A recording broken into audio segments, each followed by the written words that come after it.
একটা মেয়ে যখন মা হয়ে যায় তার নিজস্ব কোনো সময় থাকে না। আমার তো মনে হয় তার সময়গুলো শুধুমাত্র বাচ্চাদের পিছনে দৌড়াতে দৌড়াতেই শেষ হয়।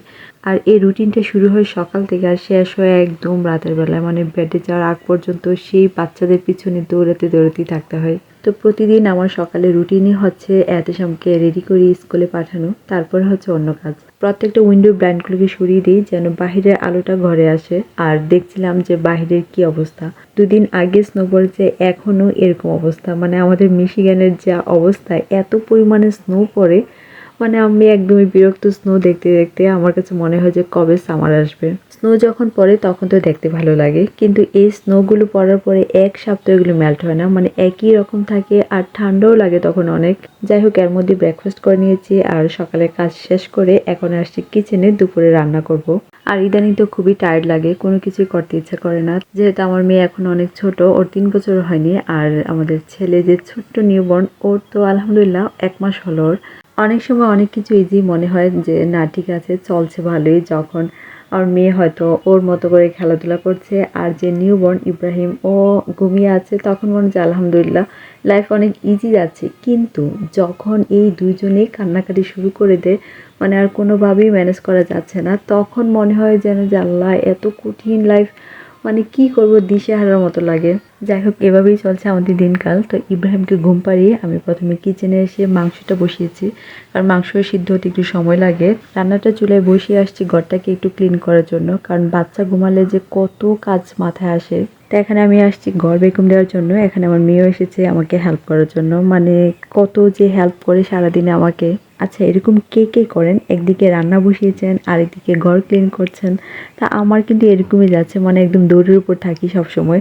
আর আমার কাছে মনে হয় যে সব কাজ একবারে শেষ করে তারপর একটু বসে রিল্যাক্স করা, এটা খুবই আরামের। আর বাংলাদেশে তো আসলেই খুবই আরাম। এখানে দেখা যায় হেল্পিং হ্যান্ড তো থাকে, তারপরে অনেক রিলেটিভ থাকে। যখন একটা বাচ্চা হয় তখন দেখা যায় আশেপাশে অনেক রিলেটিভ পাওয়া যায়, কিন্তু বিদেশে এই সুযোগটা একদমই নেই। একা একা নিজের সবগুলো কাজ গুছিয়ে নিতে হয়, ঘরে বাহিরের প্রত্যেকটা কাজই। তো যাই হোক, এখানে আমার ক্লিন করাও শেষ, বেগুন দেওয়া হয়ে গেছে, এখন আসছি কিচেনে। তো দুপুরের জন্য আমি ডাল রান্না করব, আর এটা হচ্ছে মাসকলাইয়ের ডাল।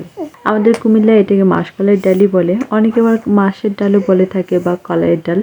এক এক অঞ্চলে এক এক নামে পরিচিত, কিন্তু এই ডালটা কিন্তু খেতে অনেক মজা। তো এই মাসকলাইয়ের ডালটা আমি একটা বাঙালি গ্রোসারির দোকান থেকে আনি, আর এটা কিন্তু বাজার ছিল না, তাই প্রথমে একটু বেজে নিয়েছি, তারপর আমি ব্লেন্ডারে ব্লেন্ড করে নিব।